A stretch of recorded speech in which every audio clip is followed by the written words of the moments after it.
मेरा सवाल है, हम लोग श्री कृष्ण को सबसे बड़ा भगवान मानते हैं।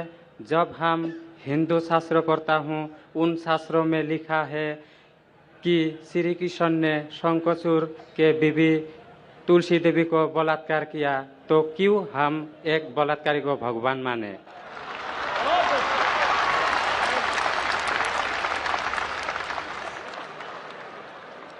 भाई साहब का सवाल है कि हम श्री कृष्ण को भगवान मानते हैं, अगर उसने बलात्कार किया है तो बलात्कारी को भगवान क्यों माने। भाई साहब, जैसे मैंने कहा कि मैं हिंदू धार्मिक किताब पढ़ चुका हूँ, वेद पढ़ चुका हूँ, महाभारत पढ़ चुका हूँ, रामायण पढ़ चुका हूँ, और मैं जब पब्लिक में प्रचार करता हूँ तो मैं ऐसा प्रचार करता हूँ, अच्छी बातें कहता हूँ, पढ़ता हूँ सब कुछ, यकसानियत की बात करता हूँ और कहता हूँ, इख्तिलाफ की नहीं करता हूँ। आपने जो सवाल पूछे कि क्यों मानते, मैं आपसे पूछूंगा आप क्यों मानते। आप अगर कहते नहीं मानना चाहिए तो आप मत मानो। तो मैं समझता हूं कि अगर श्री कृष्ण सही में भगवान के अवतार है, अगर सही में पैगंबर है, तो कोई भी पैगंबर बलात्कार नहीं कर सकता है। सर, लिखा है तो बोई में लिखा है, किताब ग्रंथ में लिखा है। भाई साहब, मैं जानता हूं, मैं आपका जवाब देता हूं, मैं जानता हूं, मैंने नहीं कहा कि आप गलत कह रहे, मैं आपको कह रहा हूं ना। मिसाल देता हूं मैं, लूत अलैहिस्सलाम कुरान में लिखा है कि अल्लाह के पैगंबर है, ठीक है, लेकिन श्री कृष्ण अल्लाह के पैगंबर है, कुरान में नहीं लिखा है। लेकिन अल्लाह के रसूल फरमाते हैं कि इस धरती पे 1,24,000 पैगंबर भेजे, नाम से 25 है, उन 25 में से एक का नाम लूत अलैहिस्सलाम है। जब मैं बाइबल पढ़ता हूं, बाइबल में लिखा है कि लूत अलैहिस्सलाम ने जिना किया अपनी बेटियों के साथ। जो आपके शास्त्र में लिखा है उससे बड़ा गुनाह लिखा है बाइबल में। तो मैं क्या कहता हूं, वो बाइबल में गलत लिखा है। लूत अलैहिस्सलाम पे मैं इल्जाम लगा ही नहीं सकता हूं, क्योंकि लूत अलैहिस्सलाम अल्लाह के पैगंबर है। अब समझिए ना। तो मैं कहता हूं कि वो चीज जो बाइबल में है वो मिलावट है। अल्लाह के पैगंबर कभी भी अपनी बेटियों के साथ जिना नहीं कर सकते। तो मैं कहता हूं लूत अलैहिस्सलाम पैगंबर है, लेकिन वो चीज गलत है। जहां तक कि श्री कृष्ण का सवाल है, श्री कृष्ण का नाम कहीं भी कुरान में नहीं आया है, कहीं भी हदीस में नहीं आया है, लेकिन हमारे पैगंबर मोहम्मद सल्लल्लाहु अलैहि वसल्लम आखिरी पैगंबर फरमाते हैं कि दुनिया में 1,24,000 पैगंबर आ चुके। तो कोई मुझसे पूछता है क्या श्री कृष्ण पैगंबर हो सकते, तो मैं कहता हूं मुझे पता नहीं, हो भी सकते नहीं भी हो सकते। मैं ये नहीं कह सकता हूं कि कृष्ण अलैहिस्सलाम, ये नहीं कह सकता क्योंकि मैं जानता नहीं हूं, बराबर ना। लेकिन अगर है भी तो जितने पैगंबर आखिरी पैगंबर मोहम्मद सल्लल्लाहु अलैहि वसल्लम के पहले आए वो सिर्फ उन लोगों के लिए थे और उस वक्त के लिए थे। आज तुम्हें मानना चाहिए आखिरी पैगंबर मोहम्मद सल्लल्लाहु अलैहि वसल्लम। तो इसीलिए इस शास्त्र के बारे में मैं जानता हूं, श्री कृष्ण के बारे में, मैं राधा के बारे में भी जानता हूं, श्री कृष्ण की कितनी बीवियां दो भी जानता हूं। श्री कृष्ण की 8 बीवियां थी, बाद में जंग के मैदान में 16,100 बीवियों से शादी किया, कुल मिला के उनके पास थे 16,108 बीवियां। कितनी? 16,108 बीवियां महाभारत में लिखा है, और उन 16,108 में से राधा उनकी बीवी नहीं थी। और आपने जो कहा वो भी सही है। अभी मैं ज्यादा तफसील से बात नहीं करना चाहता हूं, लोग कहेंगे जाकिर तनकीद कर रहा है, तो इसीलिए मैं इस बात को कतई नहीं मानता हूं कि ये भगवान की तरफ से हो सकता है। आप समझते ना। अगर श्री कृष्ण खुदा के अवतार है या पैगंबर है, तो कोई भी पैगंबर ऐसा नहीं कर सकता है। आप समझे ना। तो इसीलिए ये चीज में मैं नहीं मानता हूं। आप मानते ऐसा कर सकते हैं श्री कृष्ण?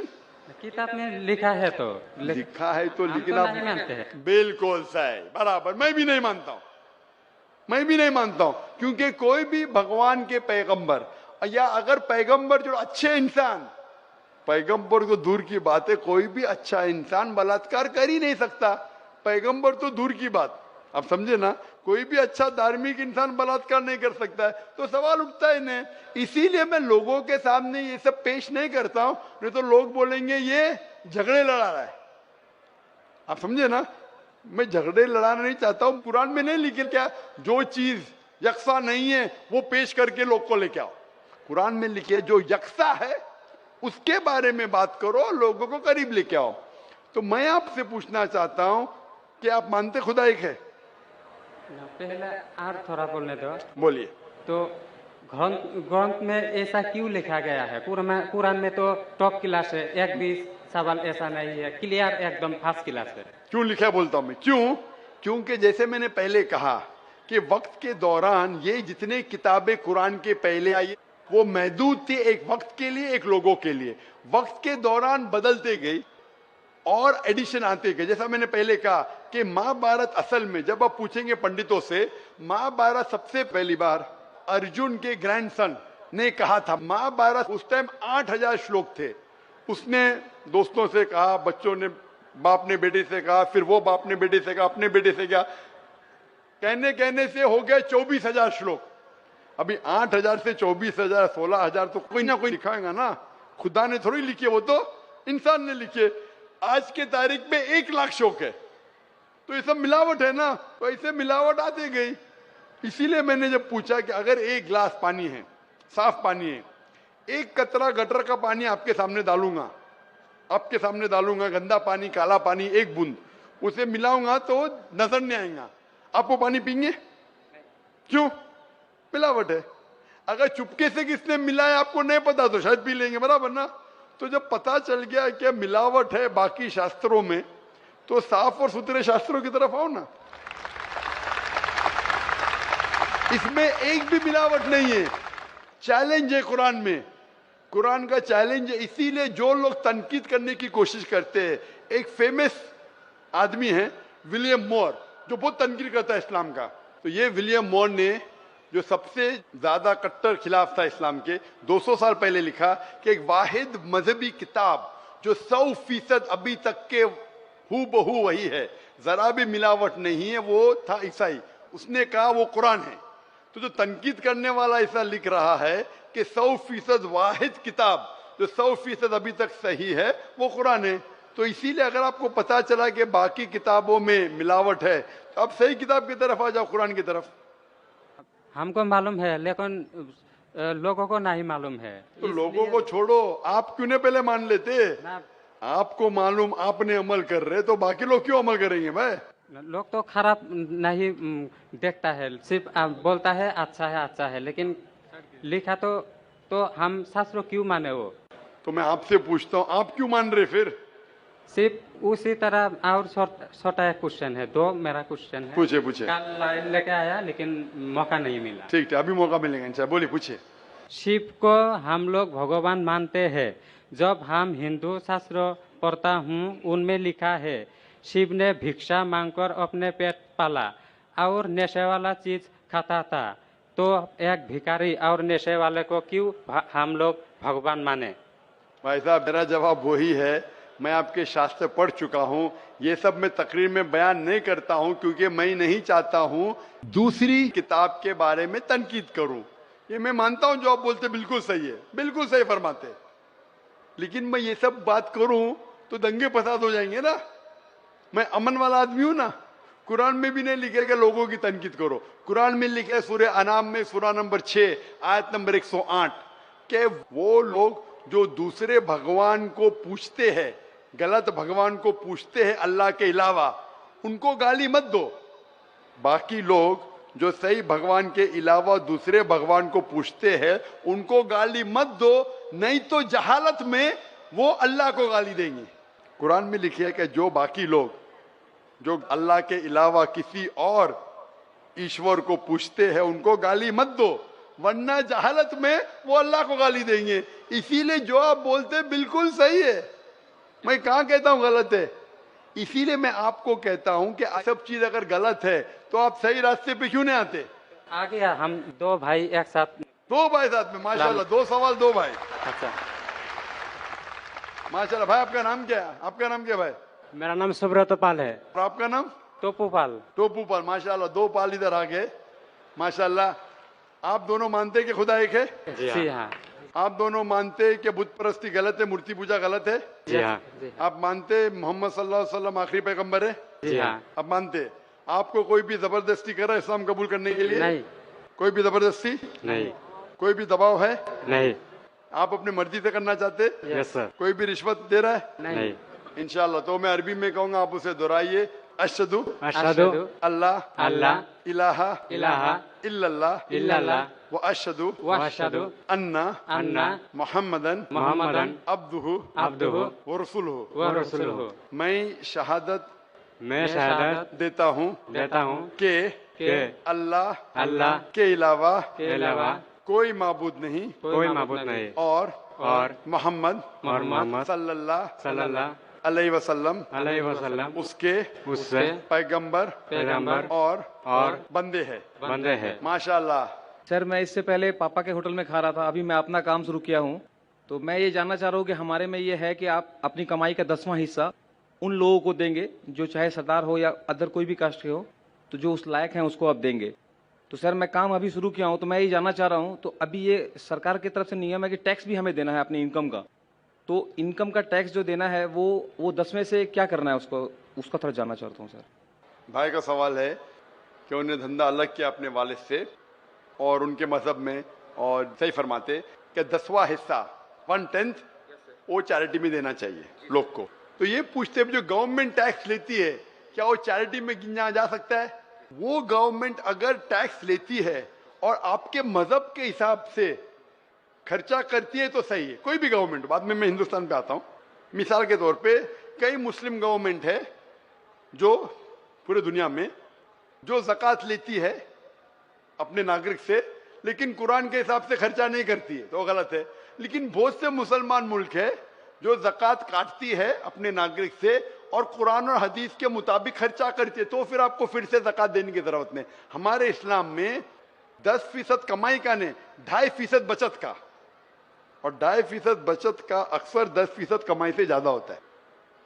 क्योंकि अगर एक इंसान जब बचाने लगता है, गरीब इंसान के लिए कम है, गरीब इंसान के लिए 2.5% बचत 10% कमाई से कम है। एक आदमी जो कमाता है 10,000, 20,000, 50,000 रुपया, वो कमा कमा के घर खरीदता है, तो घर तो उसकी बचत नहीं हुई। बचत मतलब जो आम जरूरत के अलावा जो बचत होती है उसका इस्लाम में 2.5% देना चाहिए। यानी उसका मतलब 85 ग्राम सोने से ज्यादा बचत आपके पास है तो आपको ज़कात देने का। तो गरीब इंसान के लिए 2.5% तो उसके कमाई का 1% भी शायद न हो, वो 0% है अगर उसकी बचत है ही नहीं तो। अमीर इंसान जो 10 लाख कमाता है महीने का, 1 करोड़ कमाता है, 20 करोड़ कमाता है, वो काफी बचाने लगता है। तो 2.5% बचत उसके 10% कमाई से ज्यादा होता है अगर सही तरीके से हिसाब करे। बहुत से मुसलमान बोलते मैं तो हिसाब करता ही नहीं हूं, मैं मेरे 2.5% कमाई का देता हूं, मैं ज्यादा देता हूं, वो बेवकूफ है। अमीर लोग, कुछ अमीर मुझे मिले और बोलते हैं मैं तो डॉक्टर साहब ज्यादा देता हूं। क्यों? मैं बचत का नहीं देता, कमाई का देता हूं। अरे मैंने बोला भाई सोच ही गलत है। वो गरीब इंसान बोला तो समझे। अमीर इंसान जितना ज्यादा कमाने लगता है और जितनी बचत बढ़ती जाती है उसकी कमाई का फीसद भी बढ़ता है।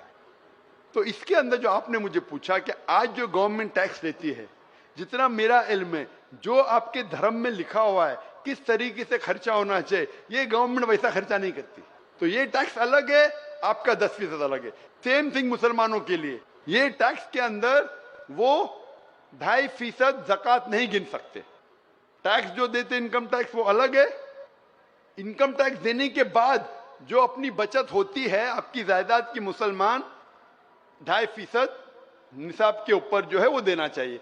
आपको जो कमाई का 10% देने का है तो आपको देना ही पड़ेगा।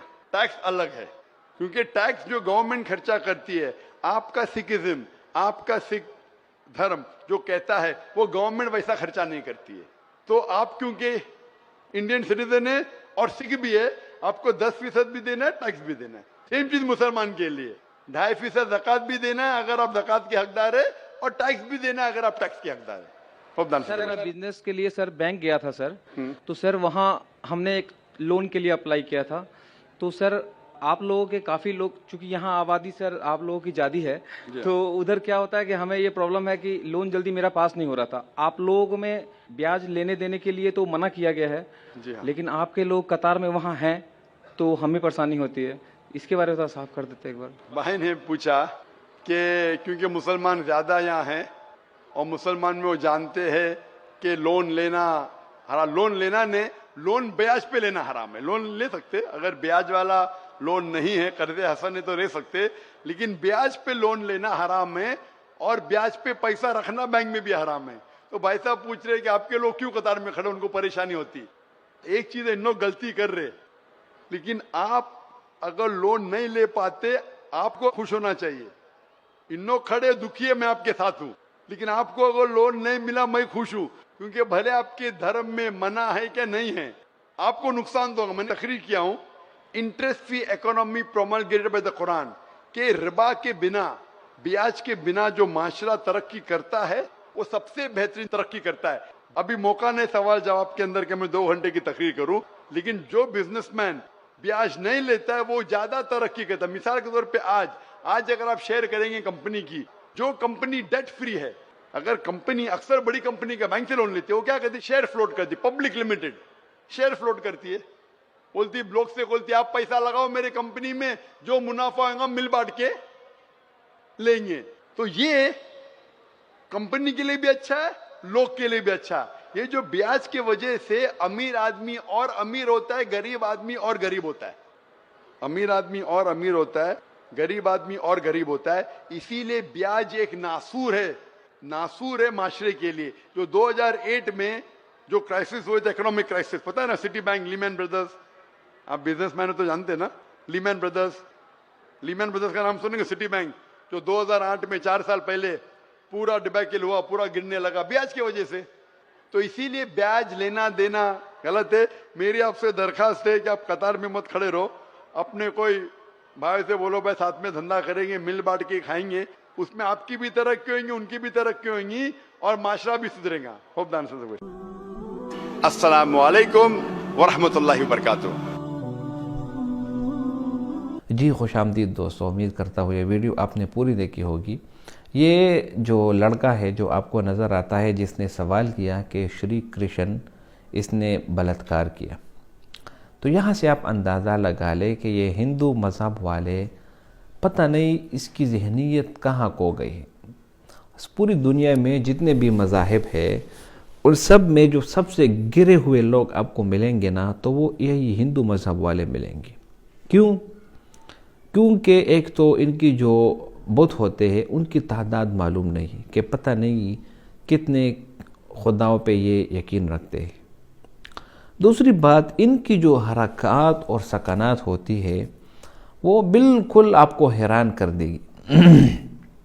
मिसाल के तौर पर जो गाय का गोबर होता है, इसको ये बहुत अफजल समझते हैं और इसकी कदर, और इतनी कदर करते हैं कि बाकायदा इसको खाते भी है। और इसी तरह गाय का जो पेशाब होता है उसको बिल्कुल उससे नहाते हैं, उसको पी जाते हैं, और भी पता नहीं कितनी गंदगी इनमें भरी होती है।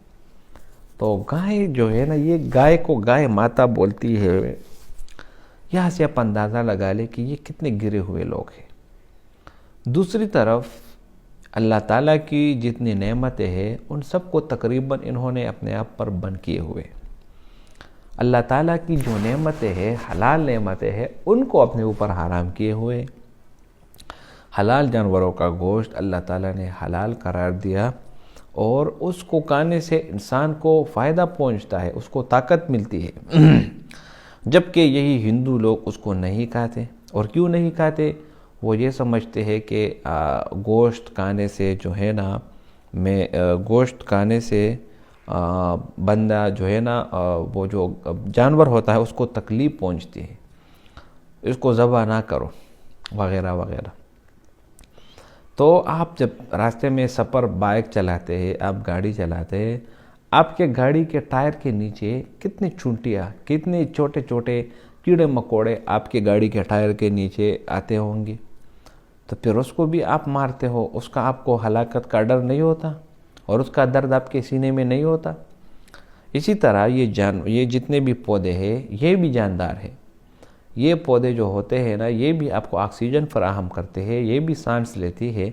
तो इसको आप फिर उसको भी ना काटें, उसको क्यों काटते हैं?